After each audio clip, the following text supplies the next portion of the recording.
Hello, my name is Cindy. This is Joseph. For this week's assessment, I'm going to go ahead and be measuring blood pressure.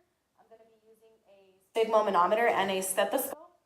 Prior to beginning any kind of measurement, I've already let him sit down for about 5 minutes with feet out on the floor and arm out. For his arm that I'm going to be administering the blood pressure, I wanted to make sure that his arm wasn't elevated above his heart rate so it could give an inaccurate reading. So with the sphygmomanometer, I'm going to go ahead and take the sleeve. I'm going to place it behind the arm here. Prior to wrapping the cuff around, I'm going to go ahead and palpate for that brachial artery.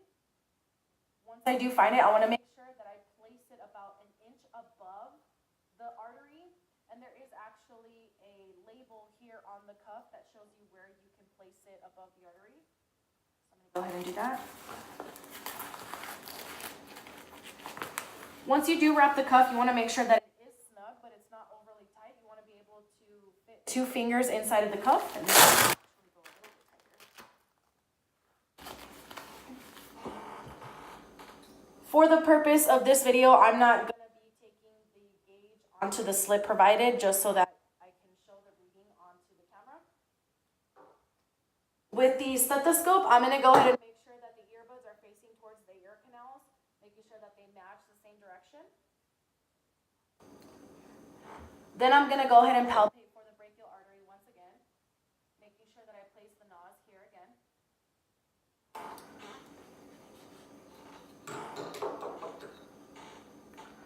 Once I do find that brachial artery and I can hear it in the stethoscope, then I can begin.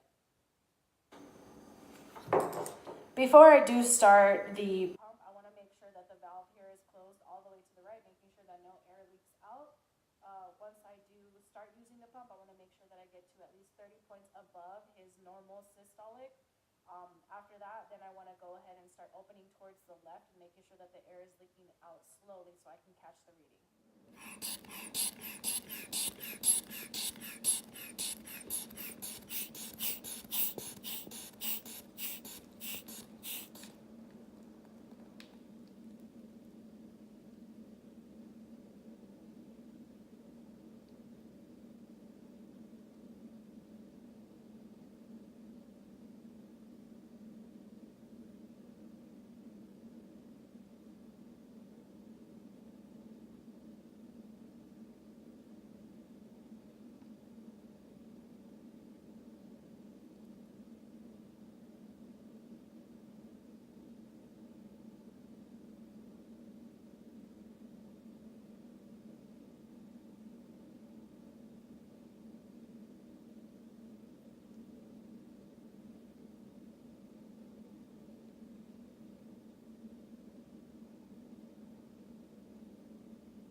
Now I'm going to go ahead and take 3 skin fold measurements. Since he is male, I'm going to go ahead and measure the chest, the abdomen, and the thigh. In order to take these measurements, I'm going to go ahead and use the skin fold calipers, measuring tape, and then just a regular pen just to go ahead and mark where I actually need to measure. So starting off, I'm going to go ahead and measure for his chest measurement. I'm going to start from the axillary fold all the way down into the nipple line. It's about 4 inches, so at about 2 inches, I want to go ahead and make a mark.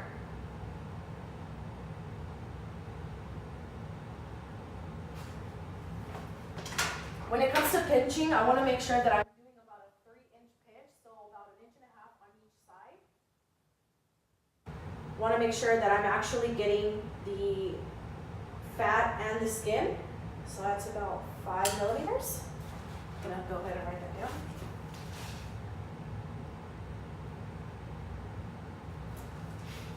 When it comes to the abdomen, I'm going to go ahead and measure for that one as well. My measurement's going to start pretty much 2 inches away from what you would call the belly button. So I'm going to stand a little bit off to the side to make it a little bit more comfortable for my patient or my client and also for myself. So about 2 inches away. Be right about here, make a marking there.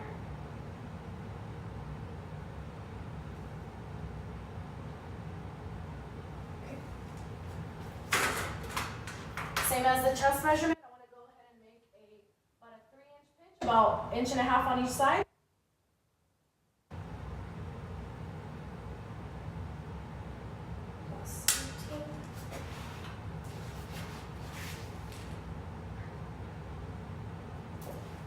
When I actually am pinching, I'm making sure that I'm not measuring exactly where I'm pinching. I'm measuring a little bit lower, so where the belly of the pinch would actually be at.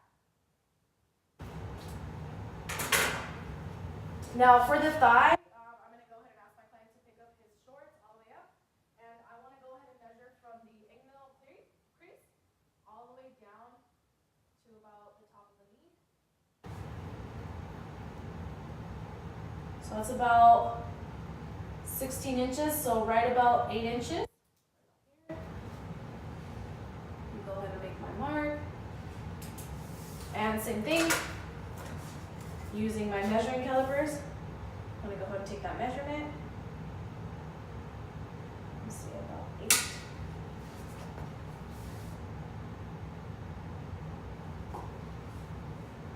And that's it for the 3 measurements. Now I'm going to go ahead and take measurements for the YMCA sit and reach. So I went ahead and placed the yardstick on the ground and taped it down at 15 inches. So what I'm going to go ahead and have him do is place the back of his heels on the tape. Then I'm going to go ahead and make sure while he's keeping his knees straight that he goes ahead and keeps one hand on top of the other like so. And once he goes ahead and reaches forward, you want to make sure that there's no ballistic movement, that it's simply just sit, reach, hold for 2 seconds, and then let go. So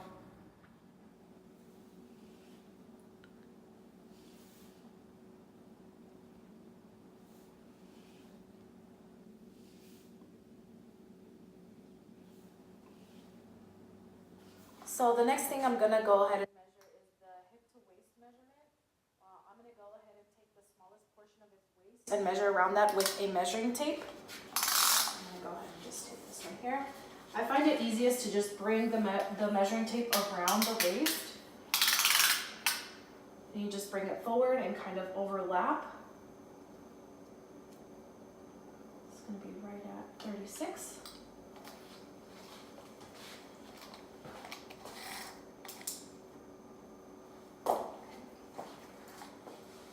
And for the hips, I'm gonna go ahead and turn sideways. For the hips, I want to go ahead and measure the widest portion of the hips, including the buttocks area. So same thing. Want to go ahead and take the measuring tape all the way around.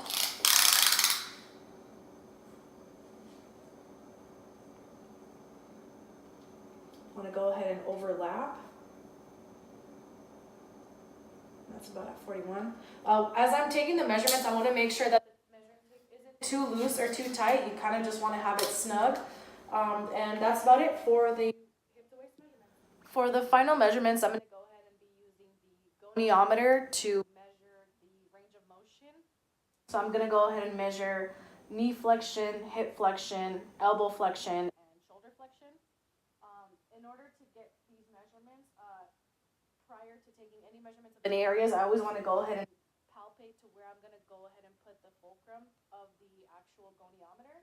So beginning with the knee, I'm going to go ahead and place the fulcrum over the lateral epicondyle of the humerus. So if you want to go ahead and bend your knee for me. Just kind of want to palpate for it. Now that I found it, so go ahead and place it back down. So like I said, I'm going to go ahead and put the fulcrum at the epicondyle here. So I want to leave the stationary arm at the greater trochanter, and I want to go ahead and place the movable arm along the fibula. So this is the arm here that's going to go ahead and move with the leg. So if you want to go ahead and flex the knee for me like you did before. And as the leg moves, you want to make sure that you move that movable arm along with the femur, like I said, and measurement looks at about 95 degrees. Next measurement I'm going to be taking is going to be for the hip. So I'm going to go ahead and palpate for the greater trochanter of the femur. And what I like to do is to actually take the knee and internally and externally rotate the leg. That'll show me exactly where the greater trochanter is. It's right about in this area. So now I'm gonna go ahead and take the fulcrum of the goniometer and place that here. So the stationary arm is gonna be placed towards the midline of the body, and the movable arm is gonna be placed over the lateral epicondyle of the femur. So as he goes into hip flexion, I'm gonna go ahead and move this arm here along with the leg. So you wanna go ahead and go into hip flexion.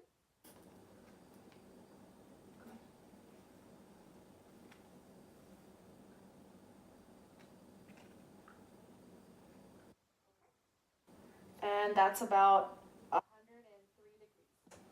The next measurement that I'm going to be taking is going to be elbow flexion. So I'm going to go ahead and palpate for the lateral epicondyle of the humerus. That's going to be right about here. I'm going to go ahead and put the fulcrum of the measuring tool over it. I'm going to go ahead and leave the stationary arm on the shaft of the humerus and the movable arm on the radius. So as he goes into elbow flexion, I'm going to go ahead and follow along with his arm. Go.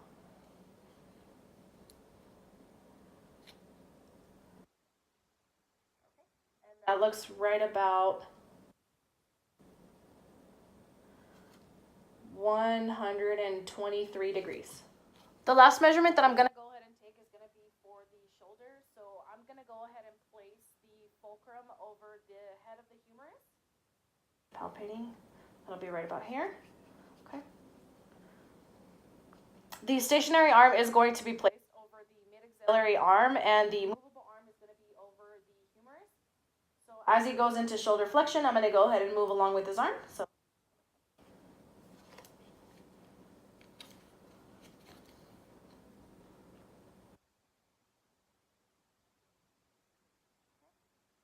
and that looks like about 140 degrees.